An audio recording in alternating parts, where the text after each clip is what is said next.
I used the word expression hobnob the other day, and somebody in my office goes, "What does hobnob mean?" Really? Are people like that? I don't do that anymore. So Yeah, right. that's our new question for new employees. Do you know what hobnob means? Now they're out of there. Consultants have to hobnob. That's how you get business. John, I think, John, now and then, I think our age shows. Well, I grew up, in Kansas watching Wizard of Oz every year. So, hobnob with your fellow wizards, that sort of thing. I thought everybody knew that. Mm. Mm.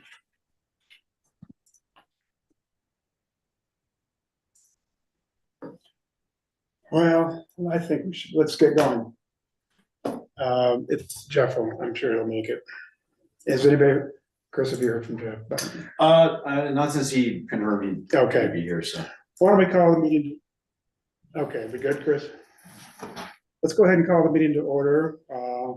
Alta Planning Commission meeting, Wednesday, May 22nd, 2024. Held both remotely and commissioners are here in person. I don't really have much to offer in terms of welcomes other than it's mud season and it shows, and good time to do things with the garden and clean up the backyard. If anybody has dogs, you know what I'm talking about. We'll let it go at that. That's the time of the year for sure. It's that time of year. So we had a good meeting last month, and I think we just want to, as we talked about, we want to come back up to 30,000 feet. We did a little deeper dive than I think some of us were expecting on the shallow shaft. I think we agreed to let's come back up and revisit the whole planning framework as far as our current documents and plans that we have in place. So we'll talk about that later. But let's dive into the minutes. Anybody get a chance to look at those? And if so, looking for a motion to approve. I'll motion to approve. I'll second. I don't think you can because you weren't here. That's right, I cannot, you're correct. I was here, so I will second. There we go. Thank you. We have a motion for the minutes and a second. All those in favor? Aye. Okay. And Rob has to. Oh, no, I didn't. Sorry. Good. Chris made some browns and I didn't bring them. Oh, I asked him to, and yeah, he did, and I didn't bring them. that's fine. Our next item is an update on the subdivision ordinance. Is Todd on? I am. Oh, there he is. Okay, perfect. Thank you. Yeah, welcome back. And it remind me, Chris, is this Todd's last time with us, the planning commission? That I don't know. That depends. I think that depends on what you decide to do today. Well, Okay. Right. did you guys notice this for a public hearing? Because it's a land use change, right? And, So generally you no. need to notice it 10 days beforehand pursuant to state law. So if there are no changes to the proposal recommended today or that sort of come up in the meantime, then whether Todd joins next would depend on whether we need him present for whatever discussion would follow a public hearing. All right, very good. Well, Todd, I'm gonna turn the time over to you and update us on progress and the revisions, et cetera. So it's all yours. Thank you. You have in front of you a proposed red line draft of your subdivisions ordinance and a short one-page memorandum that sort of explains what I went through. As I reviewed your ordinance, I actually found that I think it currently is capable of a construction that would be compliant with state law. I think there are a few changes that will help and will make clear that you're following the state law process for subdivisions now. The red lines look significant, but they really are mostly a reorganization of your sections. There's very little substantive change. As we talked last time, the Planning Commission indicated to me a strong preference that you keep a lot of the engineering detail in the preliminary plat application at the front end. This process does that. and it keeps your same application requirements that you had in your ordinance previously. The planning commission continues to be the land use authority for the preliminary plat review. The one thing I noticed is I could not see in your land use ordinance as a requirement for a public hearing on subdivisions. You are not legally required to have a public hearing on subdivisions. You can hold one at the planning commission level if you choose to. I didn't incorporate a public hearing requirement in this. If you want to do that, we could certainly insert that. I left in the provisions that strongly suggest that applicants go through a pre-submission meeting. You cannot require that legally, but your language makes it a strong suggestion that existed prior to my review. I've left that in and I think it makes sense. There's a timing requirement in state law to hold that pre-submission meeting if it's requested by an applicant. I did insert that into your ordinance. And then for your final plat, I have indicated that your town manager is the administrative land use authority. Most people who handle that final plat approval are doing so with consultation from a lot of different people who work for the town. And that can, that consultation can include input from your planning commission. They just can't be the designated land use authority for the final decision. So that's the way the draft looks. Again, your ordinance, as I reviewed it, I think is really mostly compliant with existing state law. The changes look significant. They're really not. They're reorganizations. But I'm happy to answer any questions if you have them.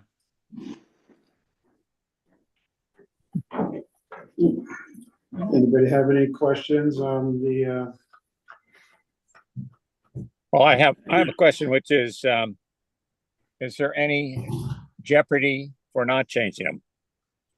I think you could have a little bit of jeopardy for not changing it, just in the way some of the language reads.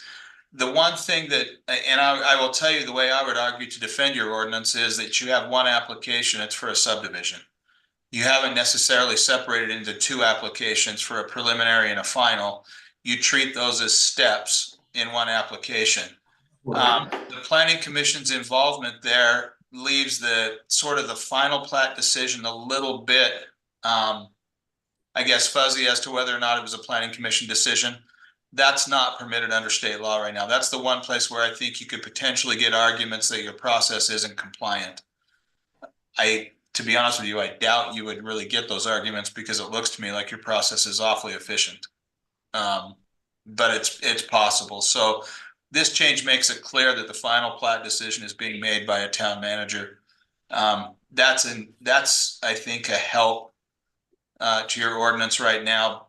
I don't know that I could characterize it as necessary, but I think it's a help.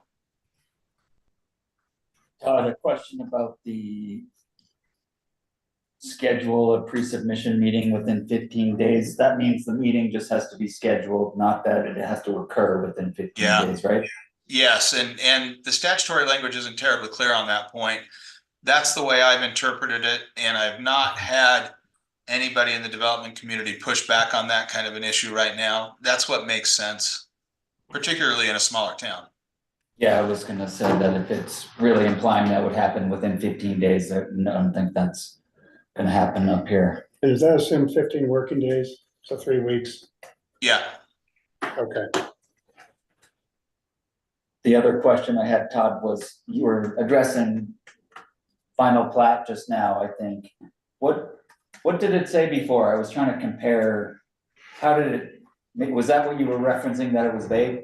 Yeah, you have a preliminary plat application that then just kind of moves to what I guess would call almost a presumptive approval. It didn't look to me like there was a formalized final plat process really in the ordinance. My guess is that what has happened is your planning commission has approved so much detail at the preliminary plat level that all that remains is essentially preparing the Mylar, the actual recorded Mylar, in accordance with the approval, and that happens administratively. I'm looking at your ordinance. I'm guessing that's what your process looked like. Have some questions too. I have a question, or maybe, I guess, just a thought, and this came up actually a little while ago when we were doing a plat amendment for the Sugar Plum phase, whatever. what are your thoughts on requiring the submission of a preliminary title report? Either at the preliminary or at the final stage, so you in fact have a title person looking at the encumbrances and the real owners of that property. I always do that. I've never signed a plat without that. I think it's critical to make sure you actually have the signature of the owners of the property on the plat in the right format. And I also think it's critical that you get that, so you can make sure you see any easements or anything else that might show up on title that you could potentially miss otherwise. So should we be more specific when we say they have to provide information relative to that? Should we specifically say a submission of a preliminary title report? The argument is it's a $3,000 expense. Yeah, I'm looking through your ordinance, and as I recall, I think what we said is evidence of ownership that was satisfactory to the town. And it's such a standard thing to provide a preliminary title report with a subdivision now. Anywhere you do that, I can't imagine anybody would take issue with that. Well, we couldn't get a. We, Just a we few had, minutes. we had an issue, so if we could put it in the We can put statute. it in. Yeah, we certainly can put it in. Well, it's in 10.11.9, it does say that with the final plat, the applicant shall submit evidence of ownership for all parcels Right. within the plat's satisfactory in form to the town attorney. Right, but I would suggest we put in, We could- because within the Utah title code, there are very specific things that have to be provided in the preliminary title report. And so I would suggest that we be quite specific. If that's what we're after, let's ask for it. Do you want that at the preliminary plat stage or at the final? I would always get them at the preliminary plat stage in my previous life, so that way you could identify encumbrances, particularly easements, that would either have to be cleared or worked around. Yeah. Um, And I'll Okay. tell you, my practice has been that, and I think most cities require those at the preliminary stage, whether they're engineering heavy at that stage or not. But I would also require that at a final plat and one that's more current. I don't want an 8 or a 9 month old title report that I'm looking at, because too often in the development process, the property can change hands and can create kind of an issue. So I will include something in a preliminary stage and a required update of that title report at the final stage if it's more than 30 days old, for instance. And I'll send you a revision with that included. And thank. Is that gonna be the same report, same costs for a title company to do something? Not to update it. The update shouldn't be that expensive, I would imagine. I'm told that updates cost on the order of a couple $100, I think. Right, That's fine. yeah, it's the 3,000 is when they're doing the initial title work. Yeah, so Todd, sounds like you're gonna put something in 10-11-6, the preliminary plat section. That's where I'm looking at right now, where I would add that. Okay. All right, that's. Anything else, Jeff? No, that was it. Anybody else? Okay, anything else? Can I ask one or two questions? Todd, this was great. I just thought I'd check in with you. For the pre-submission meeting, do you think that we need to add in any language just saying that there's no vesting as part of the pre-submission, or do you think it's okay? I think it's totally okay. I can't imagine anybody could argue vesting when it's not a required, you know what I mean? Yeah, okay. And they haven't filed an application. The state law makes it clear that vesting happens on sort of that complete application date. So I don't think you need that, Polly. Yeah, great. They're And then, not paying fees, right, at that point either, so. Right. okay, and then also in that same, in section B, you talk about providing preliminary and final subdivision application checklists. And I Yeah. wasn't sure that we had those checklists, and so. I actually think you can do one better than that and be compliant with the ordinance provision. But you have the application requirements actually codified. Okay. It follows in the next sections. And so I think you can hand them at that meeting a copy of your ordinance and say the application requirements are right here. and that's compliant with state law.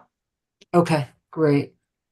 And then the other thing, as you know, Alta is pretty much built out. I don't know how many new subdivisions are going to occur within the town, but the chance of having an amended plat is much greater.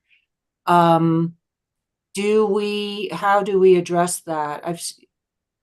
The new state law doesn't address amended plats directly at all.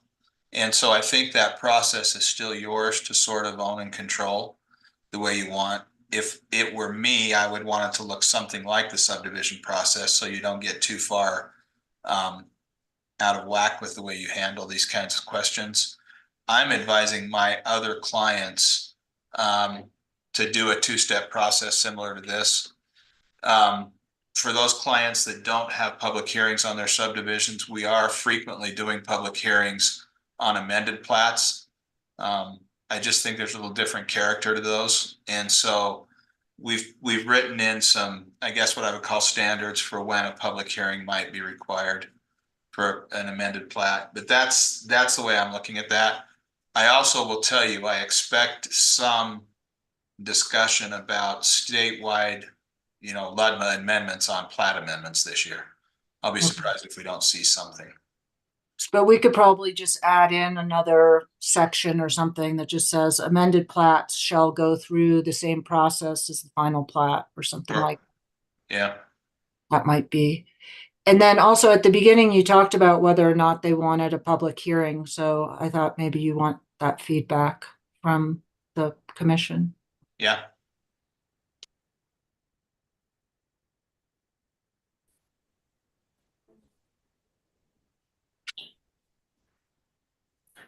As you know, I think a public hearing is always good to give the community an option to speak their mind on a particular process. I know it's a little bit onerous sometimes to get it scheduled and accommodate, but it does show this openness to the community to be involved in these planning decisions. And I think it's consistent with your input from the last meeting and what Polly just described, that these are few and far between in Alta. They're gonna be complex because of the environment. And so it doesn't necessarily add a meeting to have a public hearing. So provide the process. It's the part of the preliminary process. Agreed. Polly, back to your suggestion. So are we saying that, and Todd, that you would do plat amendments, like a net new section at the very end, like 10, 11, 10 sort of thing, or would it be, just want to make that clear. I just don't want to conflate things in this document. If it's going to be plat amendments, are we going to call it out as a new section? I have inquired of the State Department of Workforce Services on that specific question for another client, and they've told me that works beyond the scope of my engagement through them. So Polly would get to do that the way she wanted. All right, I like it. Good answer. All right. Todd, do you want to tell us what other towns you've written that up for? I haven't, for plat amendment process, we are currently working on it for Holiday and for North Salt Lake, for South Weber, for Vineyard, for Woods Cross. I'm in discussion with Salina and a little town called Glendale by Kanab about how they want to do that. Talk to the folks up in Elwood. I don't have anything in paper yet, but you could look at the plat amendment processes from the Holiday Code, which kind of mirrored their old subdivision, and then you'd be able to forecast pretty easily what it's going to look like for the change process. I've seen them and I've drafted them before, but figure we've just recently done it. Why not? We're in the process right now on several, yeah. Okay. Thanks. Polly, in your mind, does that include lot line adjustments or that kind of thing, or for the plat? Lot line adjustments are separate than a subdivision, and I have to look at our code. I don't know that the state code has changed quite a bit over the last 10 years, 5 years. Each successive year for the last 3. We still don't quite have it right, I don't think. Yeah, Yeah, there are lot line adjustments, there are boundary line adjustments, so we could codify, or we can just rely on the state code, for that. But this is getting more in line with that because that is an administrative process. Yes, that's the question, I guess, that's such a different thing when it's really just done internally administratively, so. It's hard to imagine the different scenarios, but especially here at Alta, but I guess we just gotta protect ourselves or, try to envision that for the future if it were to come up. Yeah, we should put that in our code. And unfortunately, my guess is that that's probably outside the scope of what you're doing, Todd, I right? haven't asked that question, but I do anticipate the answer. I figure we might as well use you for as much as we can, so. That's what I'm for. All right, good. Others, thoughts, suggestions, comments? That's, okay, good. So next meeting tell us the process. Well, I next. think, let's just summarize the changes we've discussed. So we discussed requiring a preliminary title report as a part of the Initial preliminary application review or approval by the planning commission. We've discussed And an update at the final, update, like update of the preliminary title report at the final plat stage as well. After some duration, 30 days is 30 days, typical. yeah. update in final approval. And then we discussed, what did we discuss in between that and Adding the public hearing requirement to the preliminary plat stage. public hearing, preliminary plat approval, and then finally we discussed plat amendment, like including plat amendment language, which Todd is not able to provide for us under our current arrangement, Yeah. so. What I could do, might make sense is I could draft some language for that and maybe even the lot line adjustment, and then we can do the public hearing. When we notice the public hearing, you can do it all as one package and send it to the council. So would the commission like to see the draft before scheduling a public hearing? Like another meeting, or just get all this stuff written up and have a public hearing on it? Generally, you schedule the public hearing notice goes out 10 days before, and that would give the commission time, we can make sure that they get the draft with a reasonable amount of time to review it. So we could potentially get this done in June or at the next meeting. Yeah, next meeting, all one fell swoop. Does that sound reasonable to you, John Goldner?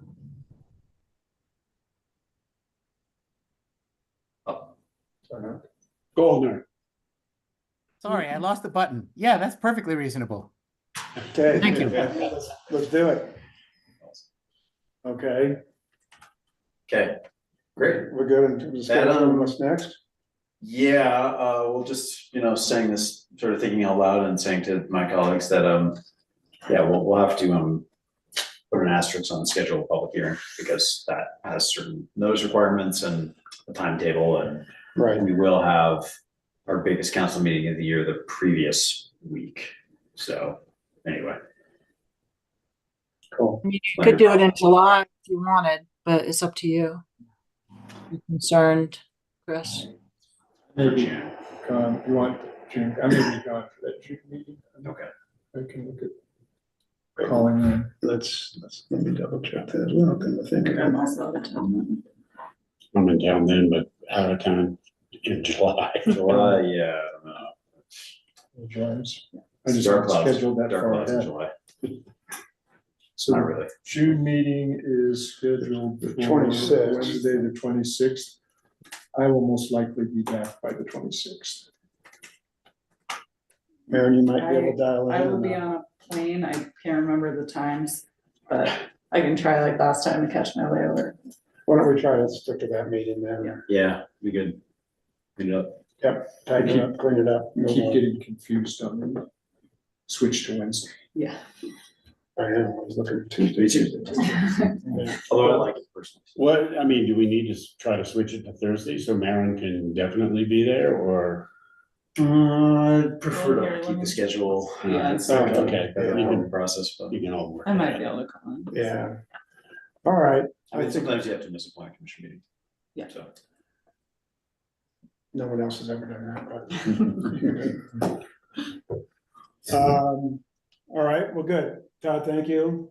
Thank you. I've got my marching orders. Yep, I think we. I appreciate you all, but I'm gonna log off now. Okay, Thanks, all Todd. right. All right. Good to Thanks. see Thank you. See you next month. All right. Moving on. Agenda item 4. As I did in my little welcoming, we're gonna talk about the general plan, base facility zone, and again, try to bring this up without getting into the specifics of what was presented to us last time.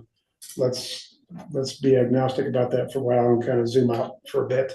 And with that, Chris and I have been talking over the last month after our last meeting, and I'm gonna turn it over to you Okay. for a while, and then like to have a discussion. Just kind of, I'd like the discussion to kind of be focused on, do we feel our plans are up to date to reflect a lot of the changes that have happened in the last 10 years or so? We've had a pandemic, we've had the rise of Airbnbs and you know, things like that just weren't around that long ago. And so I know we're all tired of hearing about, oh, change, but there has been a lot different in the last 10 years since those have been around. And let's just keep that in mind as we have our as we have, listen to Chris and then have our discussion. So we turn it over to you. Can you pull up that slide deck? I'm gonna stand at the podium. It's kind of not a, oh, Mike Moore's the only guy who stands at the podium and he doesn't come to these meetings, but it feels like with the table moving up so it aligns with the owl bar up there, it feels like maybe I can look more people in the eye. And so. Like it.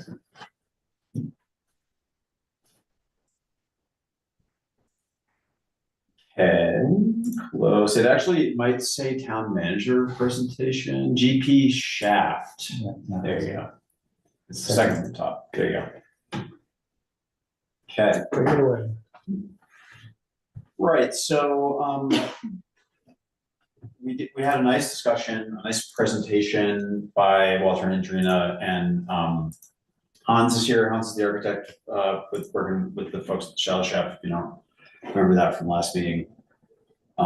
We focused on it the whole time, reviewed the proposal, presentation by Andrina, and kind of the way the proposal fits in with the existing town code. We did not address in the conversation, and I didn't really address in the staff report, how the general plan, what kind of light that shines on the proposal, how it fits in the general plan, but that is kind of the first step anytime you have a land use decision, or especially a land use change to consider. And we don't talk about the general plan all that much. Certainly over time, over a longer period of time, you know, we have, but we'll talk about it a little bit more. You haven't had a significant update to the general plan in a while, and we don't rezone property or make changes to the zoning ordinance very often. So we don't often have like a real concrete need to bust it out and review it. So what follows is like a little bit of a rudimentary or elementary review of what general plans are and kind of how the general plan is, so on and so forth. So under Utah code, under the Utah Municipal Code, all cities and towns shall prepare and adopt a comprehensive long-range general plan for a pretty general list of things, present and future needs of the municipality, and especially growth and development of land within the municipality. And then it goes on to provide this kind of long list of topics the general plan may address. in my experience, general plans, like especially at least in Utah and probably in other states, fit one of two molds. They're either kind of comprehensive plans with policy statements about a wide range of things that occur within the municipality, especially land use, or they're really focused on land use. For instance, Park City has like a shelf of plans that guide the city and set up the programs, set forth the vision, but the general plan itself is really a land use guidance document. Ours is, we'll talk a little bit more about it. Ours is a little bit more of a comprehensive plan that the land use ordinances relate to. So again, there's a whole other section of that part of the code that defines that the general plan is an advisory guide for land use decisions. They guide decision-making on topics like developing new zoning, revising existing zoning ordinances, zoning changes on a specific property or rezoning a property. And then, you know, to some extent they guide municipal investments in infrastructure that, you know, reflect the impacts of growth and development. We talked a little bit about the difference between a comprehensive plan and a general plan. Like I said, I find ours to be like a little bit more of a comprehensive plan. The way you use a general plan, like I acknowledged, you know, we haven't, I mean, I do look at the general plan from time to time, but we haven't used it to build out a zoning ordinance change too often. I mean, the two major zoning ordinance changes that have occurred in the town in the last decade are the 2016 amendment to the base facility zone, which is sort of described here, and then a multi-year process to create an Albion Basin Source Protection Overlay Zone. I guess at least 3 of you were on the commission during that period of time. Jeff maybe joined late in the process. That's good for the Albion piece. Okay, yeah. So, right, so this is just an example of how it works. You know, we updated the general plan in 2013 to adopt the town center commercial element. This is the last major general plan update. I list out a couple of policy statements, action item statements from that general plan amendment, and we followed that general plan amendment with the project, a process to update the base facility zone to allow essentially increased density in the base facility zone. Because again, a central thrust of that general plan update was to facilitate commercial development, to focus, concentrate, but also facilitate commercial development in the base facility zone.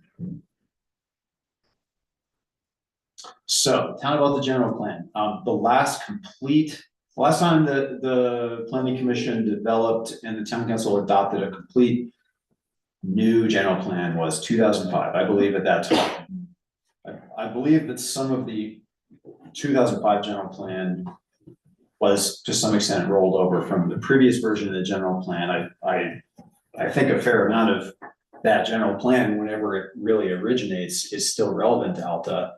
But as John observed, a lot has changed, and there are a lot of things we maybe want to develop a position on at the town. It was updated in 2013, as we discussed, to include the town center commercial element, but also to include the context and vision statement section. That's been really useful, and that's the first place we can turn to talk about rezoning on a specific parcel as kind of high profile as the shell shaft. Again, it's kind of a comprehensive plan. We talk a lot about environmental protection, managing development, interagency cooperation, which is, you know, just fundamental to everything the town does. We mentioned, it's really interesting. It has a sort of foreboding tone in hindsight, the way it mentions Canyon transportation. Mountain Accord was kind of brewing up when that update was developed. And here we are. So yeah, ski area planning and development always going to be a hot topic for us. Grizzly Gulch, you know, we don't talk about a ski area expansion into Grizzly, but we certainly did at that time. So,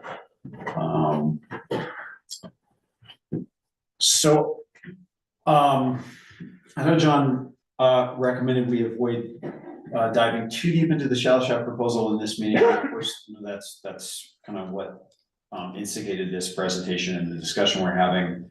just to review, the shall proposal is to amend the base facility zone ordinance to increase the minimum lot size restriction on base facilities zone C properties, which are the shell shop and the photo house. And then they propose to tear down and rebuild and build what one could consider short-term rentals, transient accommodations, etc. So the question is, what does the general plan say about that? And to cut to the chase, the punchline here is that it doesn't say a whole lot. It doesn't say a whole lot directly. You have to do some inference and some kind of hand wringing and soul searching to think about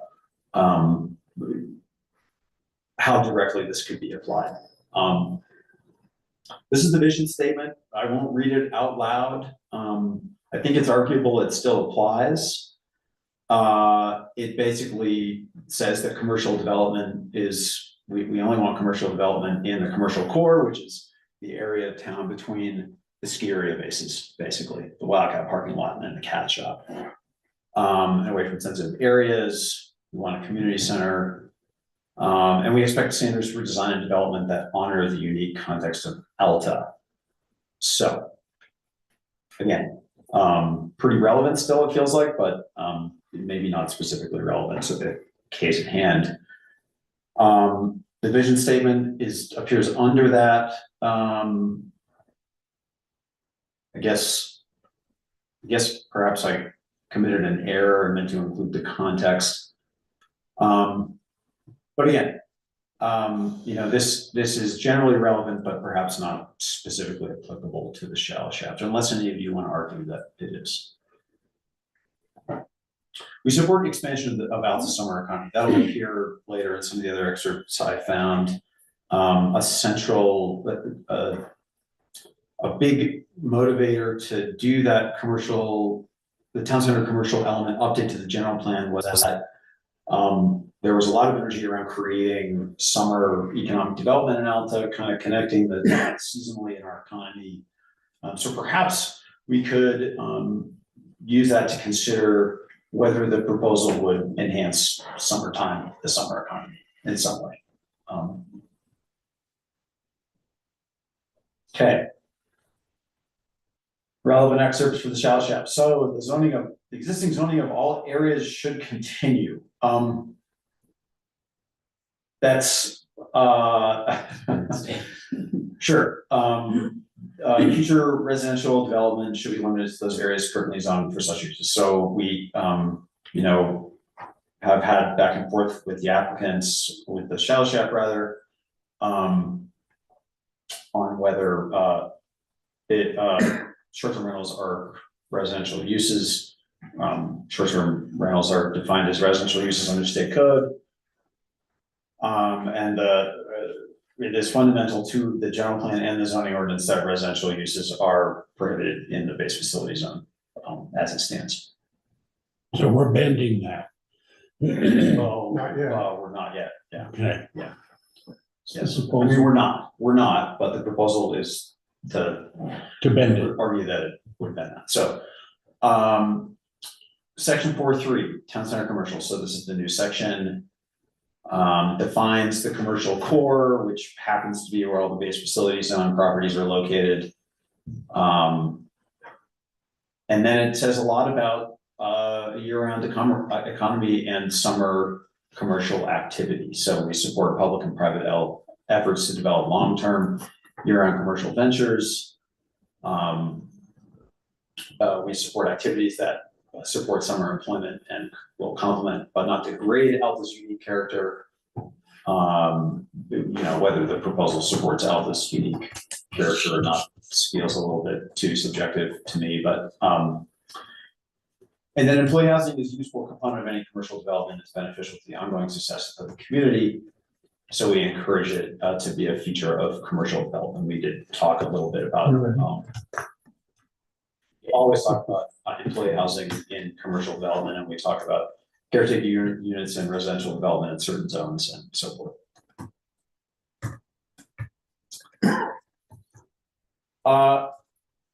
In about, I guess that was 2015, I had started at the town a year ago. Mountain Accord was, at its, zenith, if that's right. And the town was predictably at the bullseye of the deliberations over how transportation would be, how we would improve transportation in the Cottonwoods, especially Little Cottonwood Canyon, and the Wasatch Back, and implement a big conservation action. And the fulcrum ended up being essentially whether there'd be a land exchange and entitlements for some limited commercial development in the Alta base area. So all this private land would become public land, or excuse me, private land on the mountainside above Little Cottonwood Canyon would be exchanged into private ownership in the base area. And that was a pretty big deal for the town council, for the mayor at the time. So we got a WFR, Wasatch Front Regional Council planning grant to hire consultants to help us do a planning process to try to contain those changes or address them. See if we could figure out how to make them work and what we would do with land use regulations in the event that they occurred. By the time the plan was done, Mountain Accord had lost a lot of momentum. There'd been a presidential election. So many things had changed. Key players at some of the participating agencies had changed. But we had a good planning process, the purpose of which was to talk about where commercial development would occur, or what additional commercial development would look like in the commercial core if some were to occur. The preferred alternative plan, or the final plan, is shown in that graphic on the right. It obviously doesn't represent a tremendous amount of change, but does focus on circulation and active transportation in the base. It recommends a community center kind of under those purple polygons there. And it recommends improved transit circulation and other facilities at the Albion base. So those are kind of the three key recommendations in the plan. And we did make a minor general plan update following that, like in 2017 it was. I didn't put any note about it in the slide, but there is it's like section 431A or B or something, and it acknowledges that we did this planning process. And then it quotes the guiding principles for the process that appear at the next slide. So we developed these early in the planning process. This is one that it was really helpful that John was kind of scanning through this stuff and picked up on these guiding principles. Again, these are in the general plan, and they were well done, and they were functional for us as we went through the iterations and worked with stakeholders. How specifically do any of these support analysis of the shallow shaft? Again, not super duper well, but some of them get a little bit closer. Enhance the Alta economy by appropriately leveraging existing resources. We don't have very much private land on which to generate sales tax revenue to support a local government here in Alta. So you could argue this recommends doing what we can to maximize the benefit of that. Year-round economy, again, that comes up, whether what the shallow shaft proposes would support a year-round economy better than some other model on the property is hard to say, but it's worth discussing. Walkable centers with mixes of uses, intensive activity, human scale development.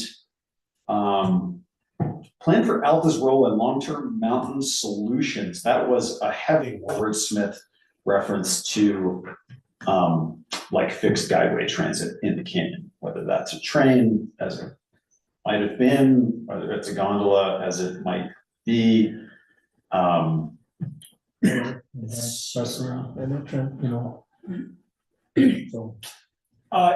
you say again? Enhanced busing. With Sure. the mobility hub, which is still, UDOT's been holding meetings talking about that. Fair enough, Jeff. So, right, it doesn't necessarily have to be a big expensive fixed guideway system. There is funding to build a bus stop in Alta. And Really the size of a Walmart. 5,000 square feet, isn't it? No, I thought it was 50,000. Oh, no, I think it's 5,000. Is it? 5,000? Okay, that's better. Yeah. Yes, and purchase buses, right? So, right, that could be the closest we ever get to the kind of mountain solution, contemplated mountain, or they also refer to land exchange. The number 12, I remember, maybe it was just my own, I was concerned that Alta wasn't having a voice, so that's why I thought that one. I didn't think it was specific to a mode of transportation. I thought it was, suddenly there was the, was it the planning, what was the The interconnect? you know, that was going Oh, on, but counties. the counties, there was That's right. the unincorporated areas were being forced into doing stuff, not it was a nefarious thing. mountainous There was just- Mountainous plan. Yes. That was it was the- happening, and I was Mhm. like, wow, what's happening? So things being made, decisions being made in some closed room somewhere else about the fate of Alta, and that was, Yeah, I remember, you know, being concerned, and that's why I related with that, like, hey, we need a seat at the table kind of idea. And just as a point of contact, this whole dialogue is going to start again, because UDOT just announced their EIS process for Big Cottonwood. is it, yeah, EA or EIS I or, don't know yet. yeah. So they're just right. launching the process, holding meetings that's beginning, so that whole dialogue on how Big Cottonwood and Little Cottonwood are interrelated from a transportation perspective is going to resurface. Oh, good. And Chris, another thing what caught my eye when we were doing this was number 6 for me kind of stood out too. I just want to point that out. Number 2 goes with that as well, I think, in Yes. terms of sort of organic, eclectic, look at how it's developed over time just to get where we are. Yeah. You know, so. Yeah, that was, yeah, great points, guys. That was it was a fascinating dialogue that occurred throughout that process about what is sustainable development and what is a sustainable resort community. And I think it was Marcus who pointed out that, like, these are about as stable a business as you could get in a ski resort community. So what needs to change about the model to make it sustainable? And I mean, that's certainly not like the end of that conversation. It's a long conversation that we'll have forever, but right, Alta has changed organically. There's been very little planned change on a scale bigger than, you know, the Snow Pine Lodge construction is the biggest change that's occurred in land use in Alta, all in one fell swoop. Yeah. So anyways, that's a great point. And the summer might be the factor that is changing the most, you know, now that the Snow Pine's open year round. Some of the other businesses are talking about open year round, and the traffic up here has changed dramatically, just my 10 years up here. And, you know, it's not so much the lodging necessarily, but the day-to-day and daytime usage is getting to its capacity. Right. Right, yeah, that's a good point, Mary. I failed to mention this, as far as changes in the last, since we've done this, is climate, it's getting hotter in the valley. Just a little note there, and people do want to get away. And the flowers are still pretty up here. Yes. Yeah, so, yeah. It's every summer, they're like, every summer they're the best they've ever been, right? That's what I feel. Yellow aspens, so people always say that. I'm like, yeah, I mean, they're, but.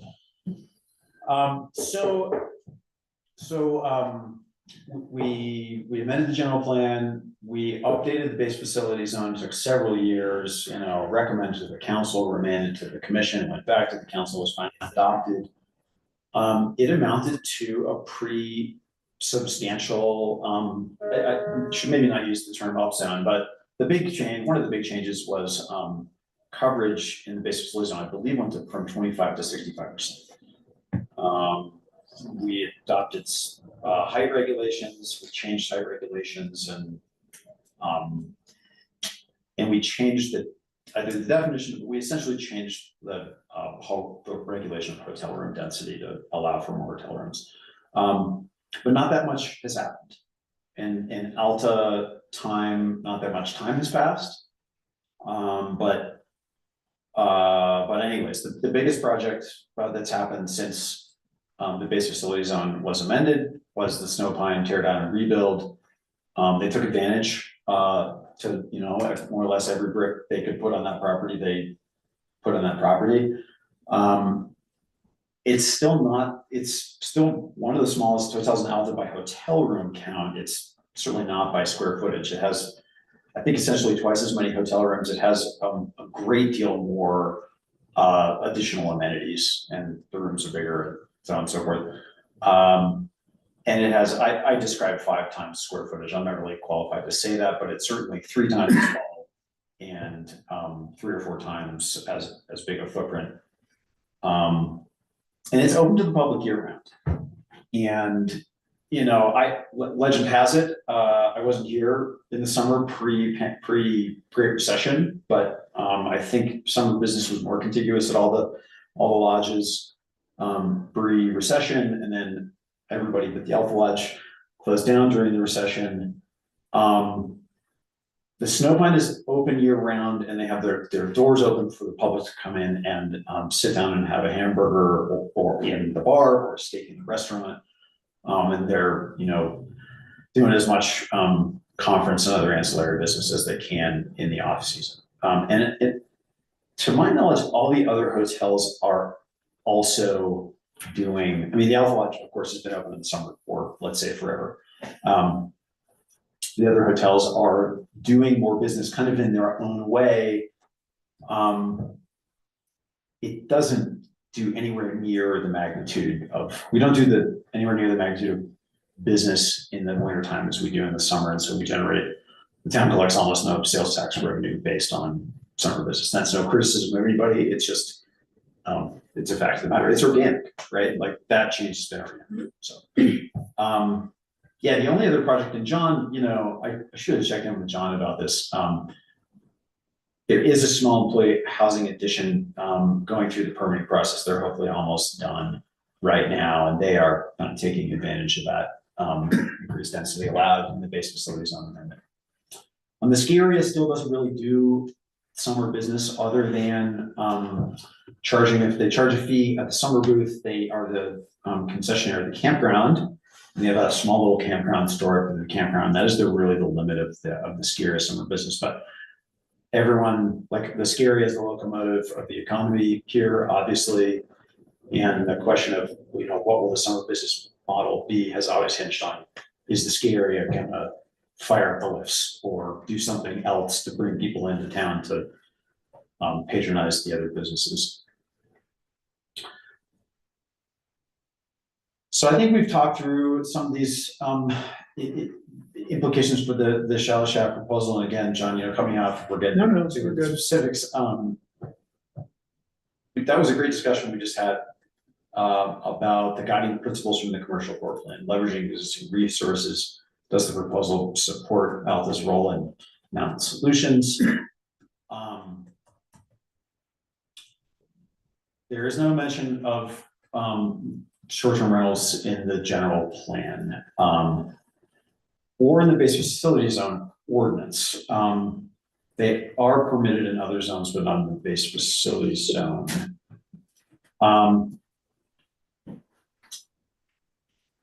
So, you know, the statement about continue existing zoning, I mean, it's being tough to read that as recommending that we change the minimum lot size in base facility zone C, but, you know, so that sort of take that in different ways. Yeah, I'm curious to know how, you know, the proposed use from the Shallow Shaft project supports a summer economy and a transit hub appearing, you know, on the highway between the Alta Lodge and Russell, which is where the buses would alight and depart, and where a gondola would eventually someday arrive as well. In the dark box over there, you know, I think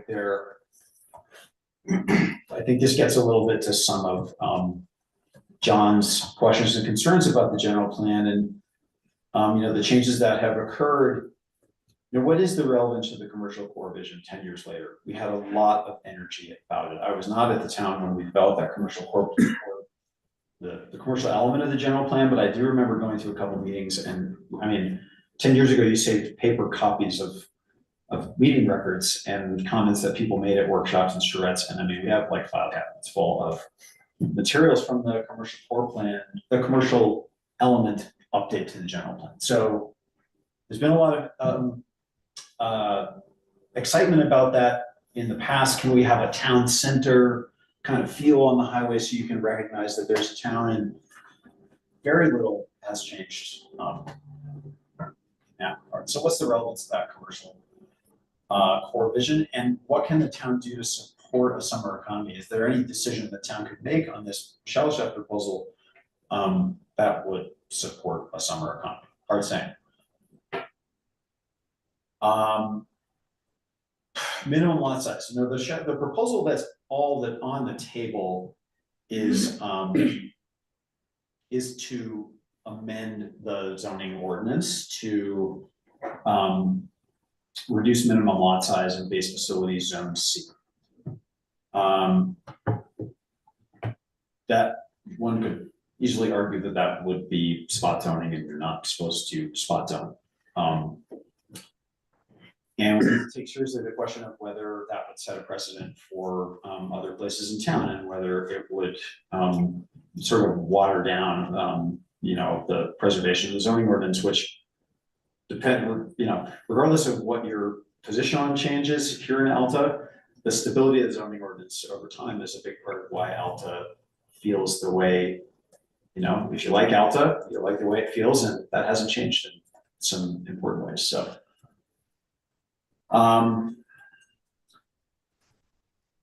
You know, and the top point, I want to speak to the top point. You know, what the allowed uses in base facility zone are hotels and essentially service commercial establishments and employee housing.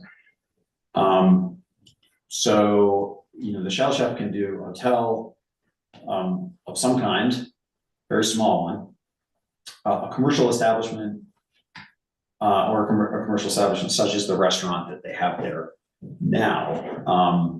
Obviously, it's a small building. What kind of hotel would you put in there?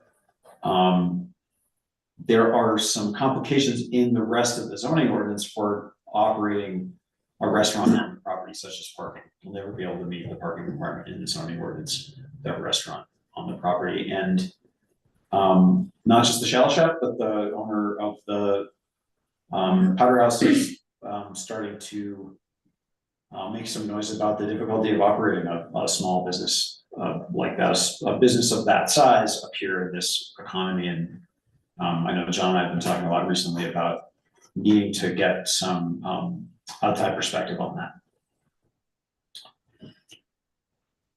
And finally, I think we do need in the short term to think carefully about short-term rentals. That's been a big change that John mentioned earlier in the meeting. Resort communities are chock full of short-term rentals. We have a fair amount of them in Alta already, but we haven't taken a step back and consider whether the existing regulations in place, whether they are in one way or another allowable uses, are appropriate. So it's probably past time that we do that. Okay. And I think that does it. Yeah, Chris, this is great. Thank you. Can I just appreciate- mention one thing? I just wanted to, you know, and we discussed this the last time, but, and I think that Chris brings up some really important points, but it's true that the town doesn't define short-term rentals, but as he pointed out, in every zone but the base facility zone, it talks about whether or not you can do rentals for under 30 days, which is in effect a short-term rental. And I would just say, for my legal counsel, like for my experience and my legal recommendation is that and we talked about this last month as well, a short-term rental is a residential use. It's just because the underlying use is residential. So just, and Chris kind of touched on this, that if they want to do hotel, you know, if we're going to talk about the specifics of that, if a hotel is going to be the use, that's great, but a short-term rent, you know, we talked about the kitchens, all that. So I just want to make that clear, just because the presentation seemed to suggest that there was some question of whether a short-term rental was a commercial use versus a residential use. And from a legal perspective, it is a use of a residential home. Now, obviously, that could be changed, and that's part of the conversation. But I just want to clarify that because the slide seemed to suggest, just so that there's no misinterpretation of the slide. All right, good. John, Yeah, John. So just D? one quick thing. You're right, Polly, and thank you very much. I mean, I'm trying to figure out how to say this easier. I mean, it's not about short-term rentals right now, not yet. It's about residential uses in the base facilities zone. And after we went through the base facilities rezoning process, we talked about this, you know, almost ad nauseum, because it was discussed for the Snow Pine a number of times and the Rustler. We said no residential uses in the base facility zone. So you have to have a residential use in order to use it as a short-term rental. So we're skipping over the residential use part when we focus on short-term rentals only. So we would have to amend the ordinance to allow short-term rentals to allow residential uses, which were specifically excluded from the base facility zone. We'd have to amend the ordinance to allow residential uses and then deal with short-term rentals of those residential uses. That's it. Thank you.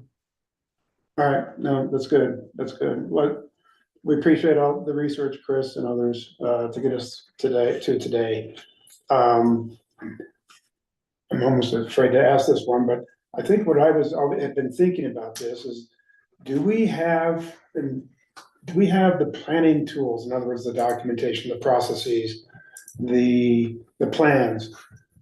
Do we feel confident that those give us the wherewithal to address these kinds of new ideas that are going to be becoming before us, both now and in the future?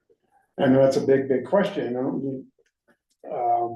That would require some major rework if we don't feel we're in a good place with our current planning documents. But I know that's a big, lofty lift. So I don't know if we need to answer that today, but that's kind of where I was coming from as we had wrapped up the last meeting.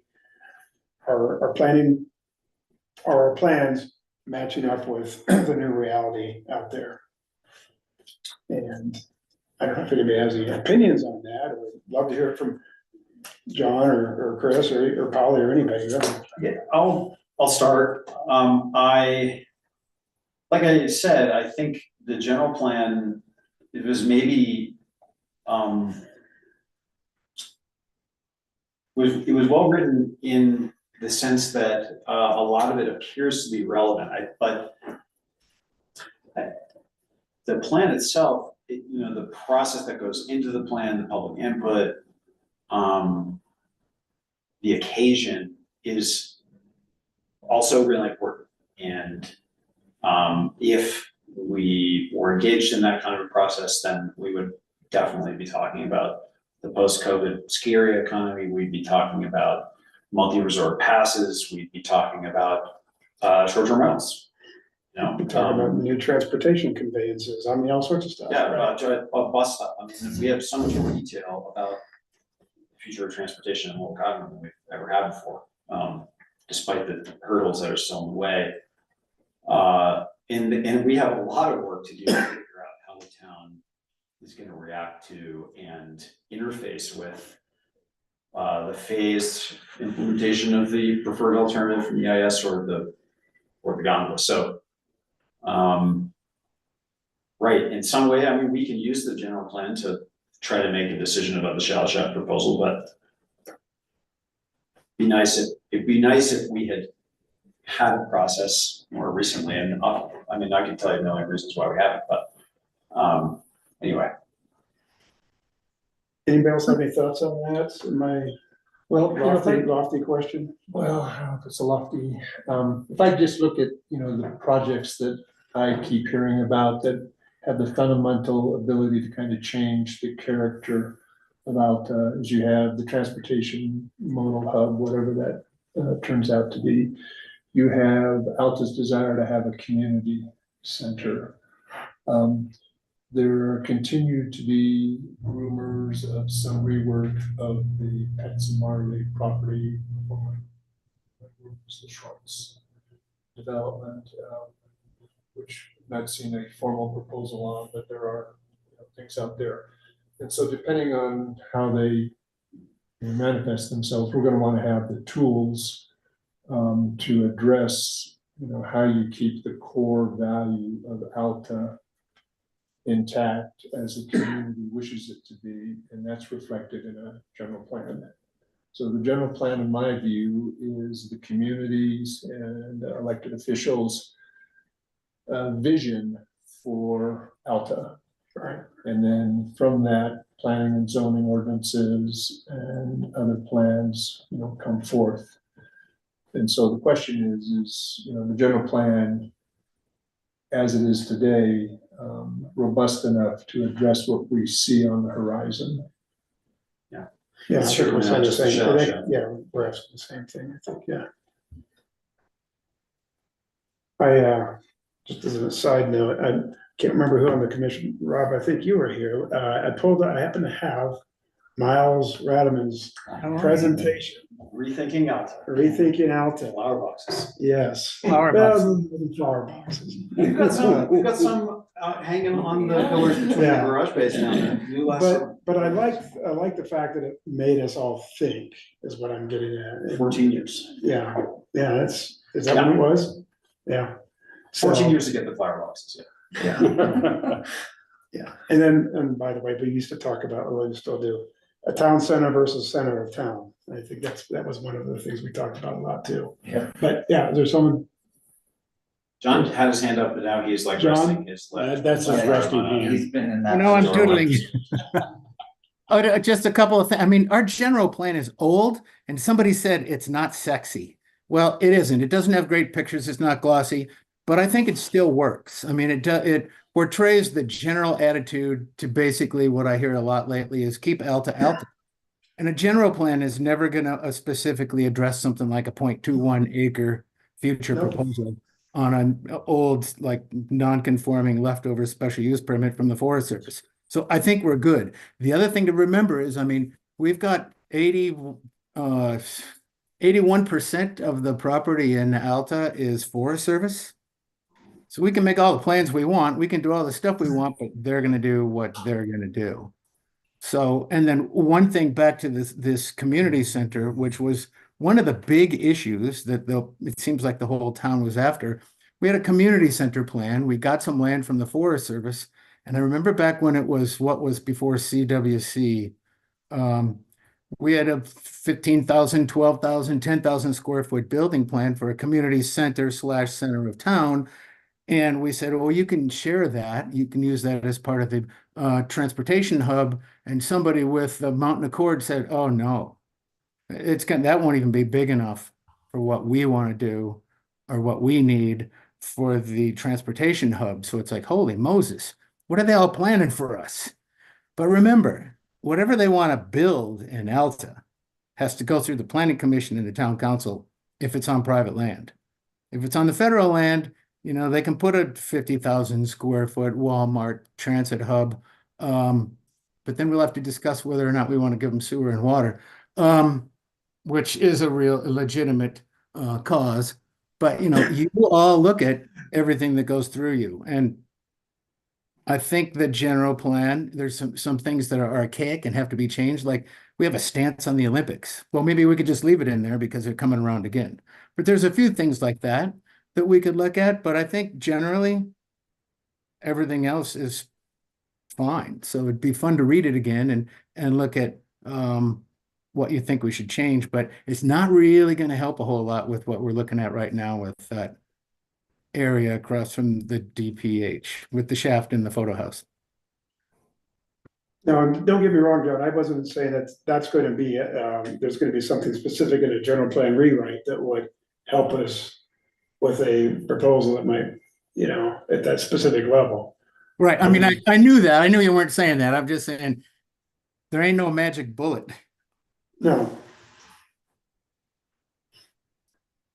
So attorney today was saying our ordinance is in good shape, so you were asking if we have the tools, I think we do, and Okay. the general plan is pretty robust.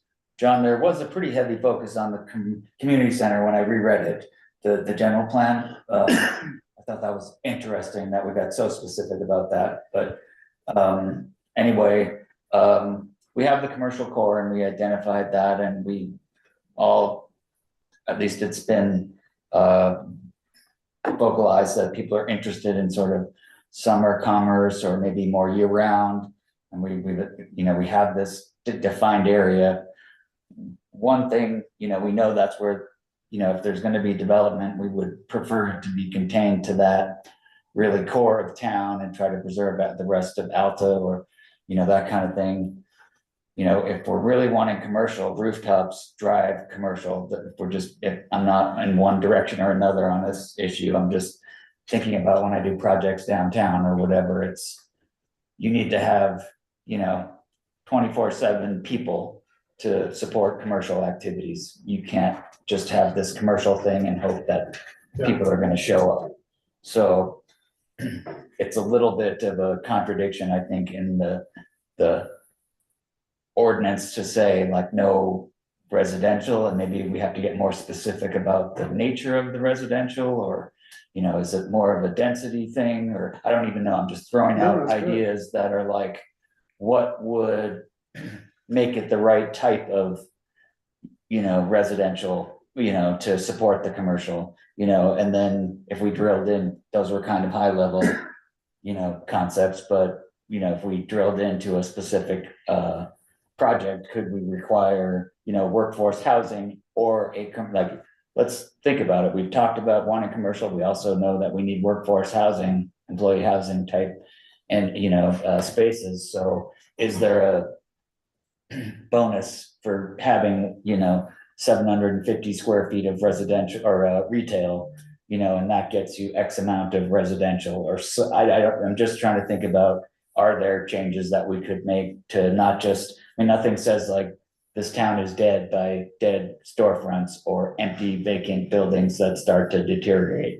So, if we're saying you have no path to these, specific property owners to anything that's, gonna support our vision, we're shooting ourselves in the foot if we're thinking, hey, we want commercial. So that's just kind of, some thoughts. And I think about the summer, and it seems like there's maybe some more momentum. When I moved here in the mid-90s, the Peruvian was open, the bar was open on Thursday nights. It was like really festive. The hotel was actually open, and so it was kind of felt like a real kind of town kind of feel. So there is something that, if we can develop some momentum, I don't know if it's still feasible, but those kind of things could happen again. And so if we really do want commercial, we might have to engage with some way to make palatable residential. Yeah, Dave, those are good points. And one thing that stuck in my mind from the presentation last time, very much related to that, is the owners made the statement that food and beverage is not a sustainable business. I don't know how we can opine on that. I know, So exactly, I wrote down exactly. economic analysis is what I wrote down in my Right. notes, as was, should we We don't, no, have and that? that is a qualitative statement. We don't know that. I mean, often though, we rely on property owners or people in that, that's their line of work to kind of, we look to the market to tell us if things are marketable. So it's a little tricky on that one, but I was wondering about if like science did a economic analysis or something of that nature. Science Bank Public Finance. Yeah. But they had like technically it was in the scope, but I think we didn't get that much. Okay, and it was like that kind of an organization, so Yeah, there's other folks that do that kind of thing too, so. We've And maybe there's not that much here to, I mean, Well, there's probably not a huge We don't study. know. I mean, we've got a data point provided by the owners of the Shallow Shaft. And another one provided by the owner of the Deep Powder House who came to a council meeting months ago now, or maybe it was in April. But that's not much data. No. It's not, Yep. The other thing, Chris, Sunday that I brunch has been busier than ever the last 2 years at the lodge. and the Like, we number of turn people on the away. road. Like, Fair enough, but But you you don't have do a, Thursday you have a brunch. reputation. That's true. You don't do And we Thursday have a- brunch, or Friday night. I mean, you guys are super Well, on Friday nights, but, yeah. you know, And it depends on what kind of restaurant it is and what kind of business it is and the hours that it's open. It's Yeah. all relative. Well, I've had some experience in food and beverage. Like my whole life. right? And I had 7 stores going at once. And I will tell you that you have to be on that every day and every night, all the time. And I'm not sure, I don't know how far we want to get into the current applicant and how they've done it, because frankly, it's been an abject failure. And because there's nobody there all day and all night, every night, or proper management and all that kind of stuff. And to the point of, oh, this will be commerce in the summer, ooh, that's a heavy lift.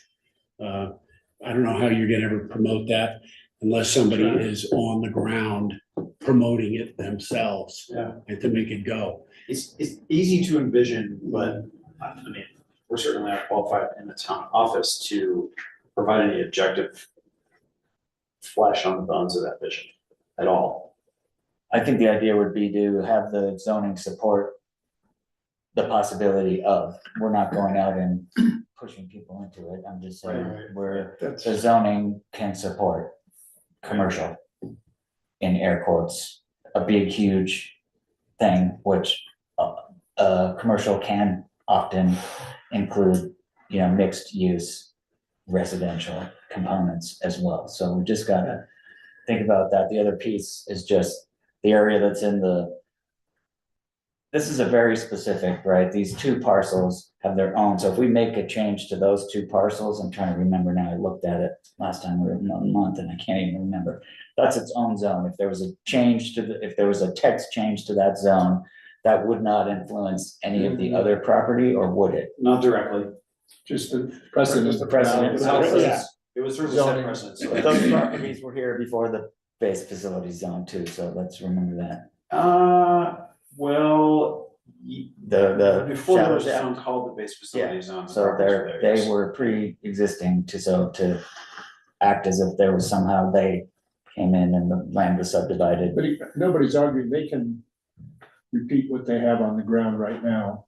Right, that would be the sort of the grandfather. They can tear down and But if rebuild. they want to do something different, bigger, different, reoriented, that's a whole new proposal. If they opened up as is now in the same business, do those parking regulations apply that you were alluding to? No. John Bolton's got his hand up. it's the same use, I don't. I don't think we would. John?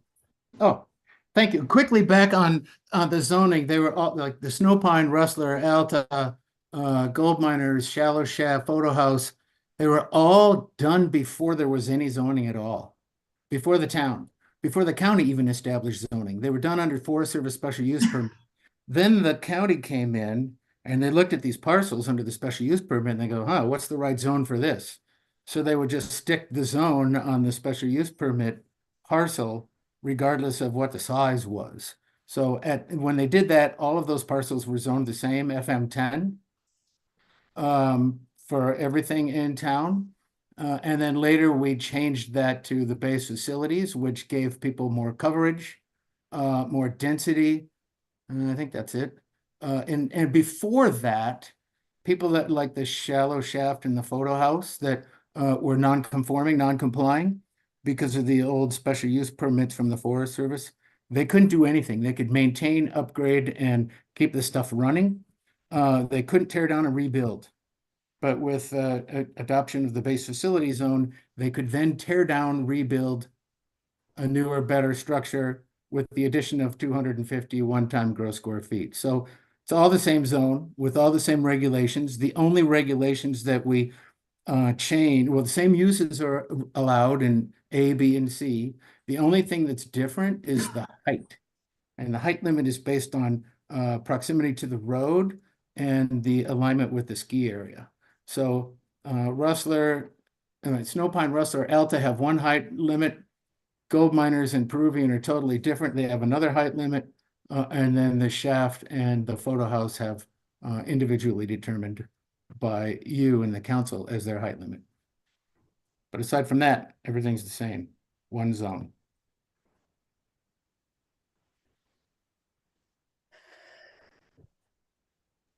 Okay, Well, I mean, I have a question about the snow pond. If you recall, we went through Tom Lowe and they were gonna bulldoze it and put condos up and we rejected it. Right. Because we wanted hot beds. Now, I don't know the proposal that's for this applicant, but I mean, are they gonna build condos, sell the condos, and then the people who buy the They condos can certainly rent them out? can't do that. That's expressly prohibited.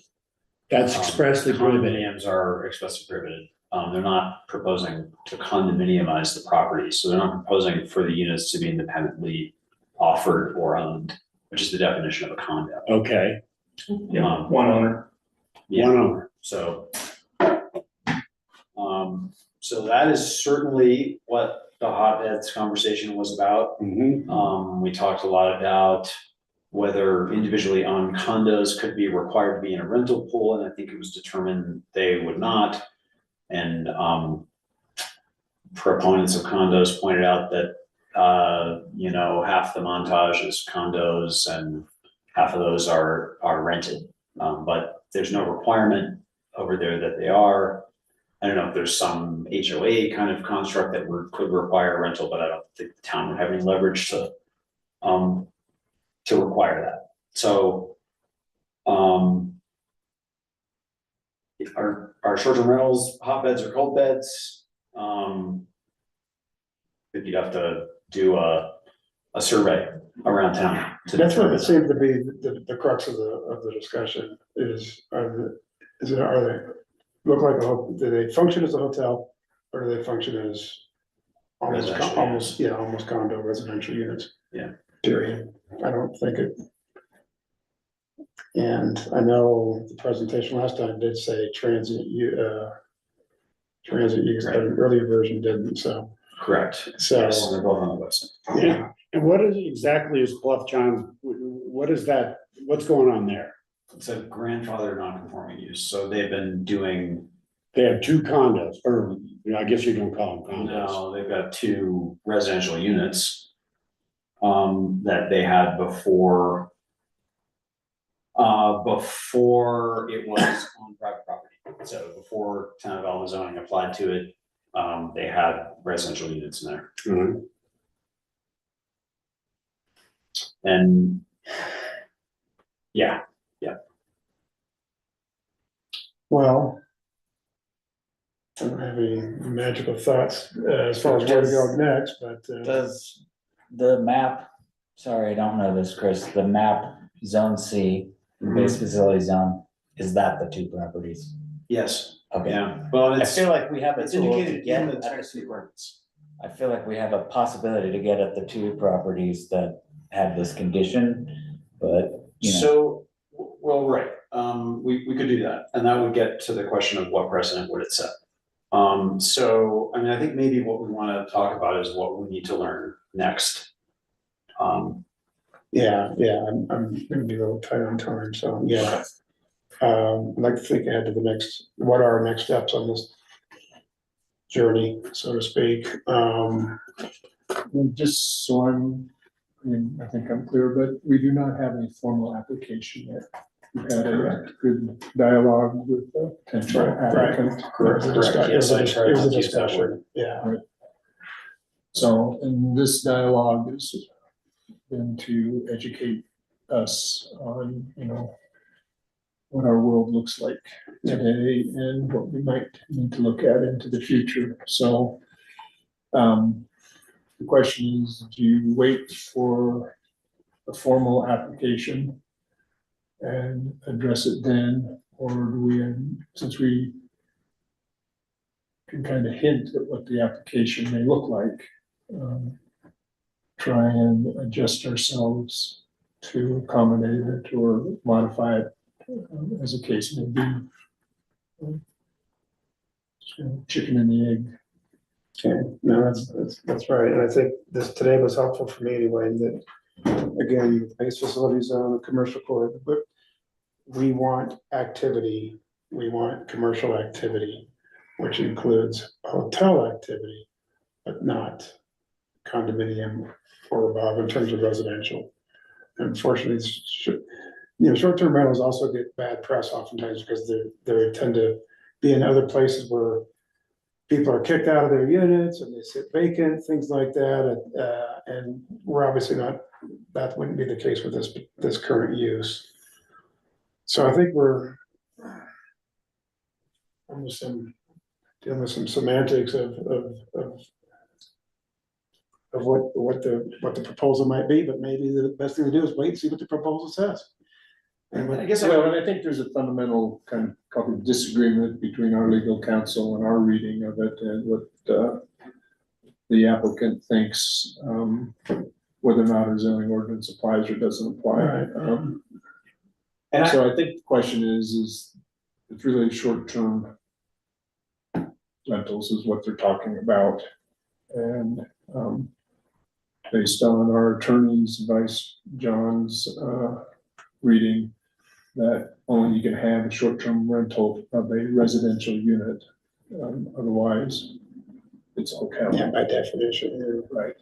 And so to me, that dialogue would boil down to, do we amend very narrow zone, C, to allow, residential units and try and capture it in just a very small area, since there's some of it going on there right now. But from a precedent, and Paula, you might be able to opine on this. If we start to nibble at that edge, are we gonna be able to contain it when somebody else wants to talk about having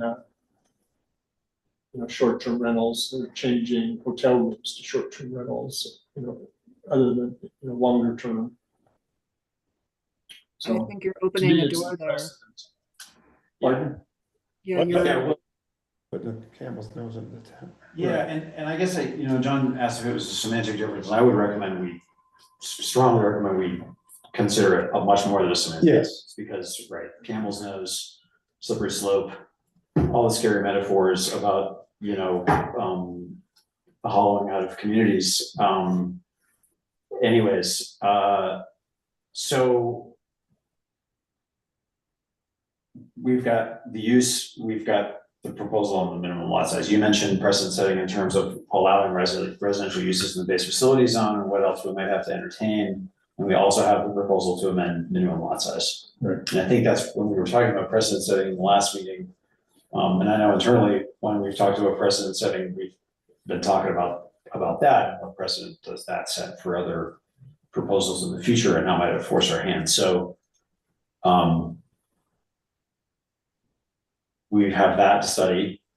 There's also the question of what kind of mass could fit on those parcels if that minimum lot size regulation were to change. So a common thing to do would be to obtain a massing rendering, where a graphic artist of some kind would draw the new footprint and the maximum height, which is a little tough in this case because it's individually determined, and just show you, as opposed to what's on the site today, how big the box could be on there, because that's what zoning ordinance, That's what we've done before, regulations right? do. We've done that. With the snow pine, yeah. Yeah, we did it for base facility zone. The Transit State does it for all their various concepts up there, and I think we'll need to see that.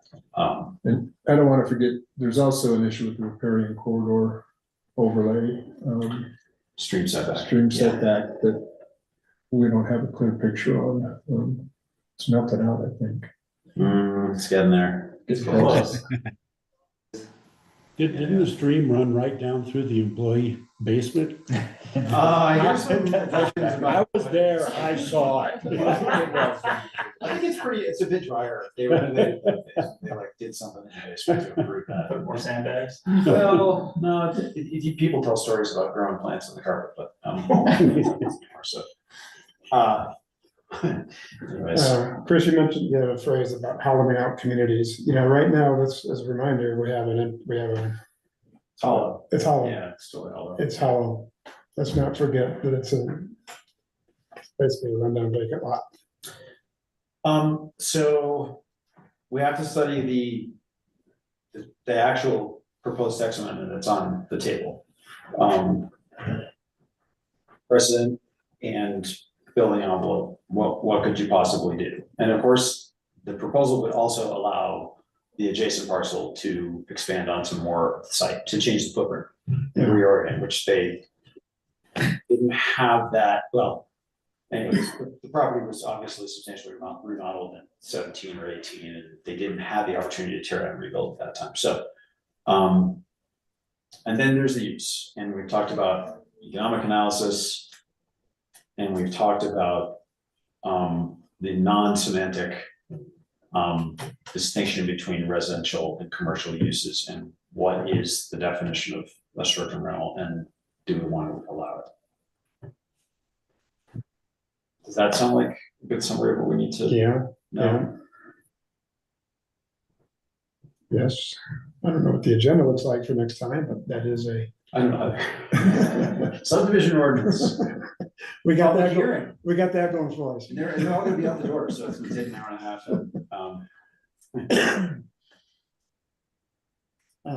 Okay, let's talk.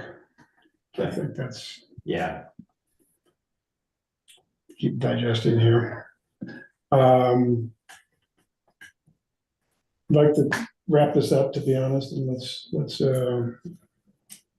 don't know what that means for next meeting in terms of Jeff's idea of, well, it's up to them, I suppose, if they want to come in with something more formal. Don't know. I would say that's exactly right. The ball is in their court, so.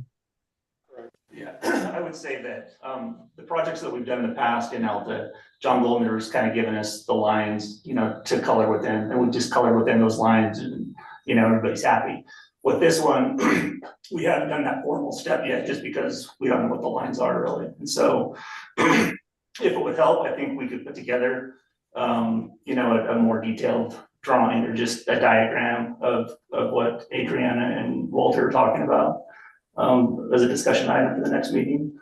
And I can report back to them with what's been discussed here today, which I think has been a healthy conversation. Okay. Was there anywhere a caretaker unit in this plan? We talked about that. Okay. Not yet, but that's like, Yeah. That's gotta be there. Yeah, That has to be there.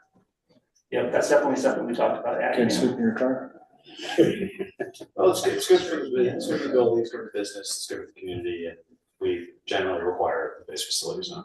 Well, I think a lot of it also, is it really 8 units, 7 units, or, because it was not really clear. There was a lot of Exactly. lockout doors and that Right, kind of thing, yeah. which I think just having transparency on, it is, what you know, just come out and say, well, how many units actually could be Maximum. max capacity would be helpful. And then we would even start to think about, well, you know, up to how many units for how many, you know, workforce housing units, you know, I guess we're not talking a ton. So I was kind of in my mind thinking 1 workforce housing unit, but there would probably be some parameter where when you go beyond 8 or you go beyond 10 or whatever, then you have to have 2 or whatever. You know, I think if we really want to have teeth to it, I'm not sure if anybody couldn't quite get a read from the commission if they think that we're opening Pandora's box or not. But I just, if we end up going in that direction to try to understand how specifically in zone C only, how would be the parameters for something to work and still get what we think would be important for the community, not hollowing it out, giving other opportunities, and maybe it's retail and or some workforce housing piece that allows some flexibility, and maybe we'll get a coffee shop, Chris, someday. You know, because Excitement for that. retail basically involved just a vending machine down in the entryway, you know? As long as the public can access it. I think it would have to be a minimum square footage, and if you're gonna use that for a vending machine, then Look at more power to you. Japanese beer and ramen machine. Oh, yeah. I saw, yeah, I've seen it recently, yeah. It's right. All right, I'd like to propose we wrap it up before we come up with really more great ideas. Yes, yes, I think we've already, yeah, done those gyrations for 2 meetings, that's okay, that's a good thing. All right, so I'm gonna propose that we adjourn the meeting, is there a second to that? Well, Oh, yes, can I ask a Sure. question? Now, we're gonna have another meeting in a month. yes, And, 26, I believe. Yeah. okay, and do we have an objective for that meeting, or do we wanna formulate that over the next couple of weeks? right, correct. So the applicant has kind of an idea where it's headed. Yeah, we Okay, may, so we we may will do not, that. we don't know, that's really not, that's Okay, probably still the ball's not in our So court. let me Okay. just, I'm with Rob, I'm a little like, okay, I know. before we wrap it up, let's really wrap it up. There's an idea that we should maybe think about looking at the macro level of the general plan as an overall Well. kind of document. Is that, I think, I mean, I don't think our next step is to like write a new general plan. I'm sure that's not what you were saying. that's not what I'm saying.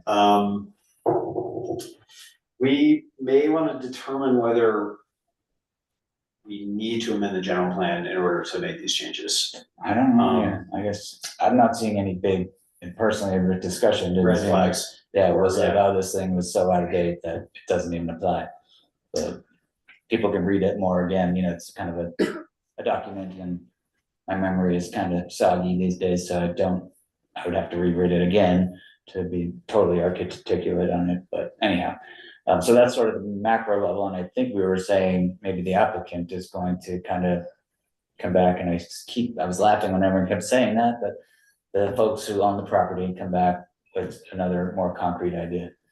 And about the Well, I think, path. you know, in, fairness to the process, the applicant, approached us with a concept to hear what our thoughts and concerns were with it. We've given those. They've had the opportunity to go back and think and dwell on those. And so, in my view, it's, for them to kind of synthesize that and come back with something that seems to address what we've raised, in another, I guess, as a preliminary meeting as opposed to a formal application. I'm not suggesting it has to be a formal application, but I'm open to having another dialogue with the applicant and fine tune this to help move it along if that is beneficial. and I think it's important to Jeff's point about cherry picking little pieces and amending the zoning. Yeah. That seems like that's I a would problem. strongly recommend we do all those 4 things that I described, Yeah. like at a minimum. I mean, I don't think we would need to do too much more than that, but to me, those are all, well, how much mass can fit on parcels if the minimum lot size restriction changes, what does that mean about spot zoning and precedent setting? What is the economic feasibility of doing a restaurant in Alta? And are we gonna have short-term rentals as a permitted use in one place or another in the base facility zone? I mean. So I think, Chris, that the minimum lot size, no matter what you do with the minimum lot size, I think they might get 65% coverage anyway, just because they're in the base facility zone. And they might be close to that anyway. And the photo house, I think they're easily at 65%. So it'd be good for them to look at Yeah. they might already have that one piece. Yeah. let's assume, let's play this out. What if the current owners, I'm not gonna say, need more time and don't have anything for us to even talk about next meeting? That's fine with me. Yeah, so we have, Just take it that long for the culvert to show up, I guess. yeah, which is fine. It's not, that's their. We could use the time. That's kind of what I thought. So we would still have a meeting.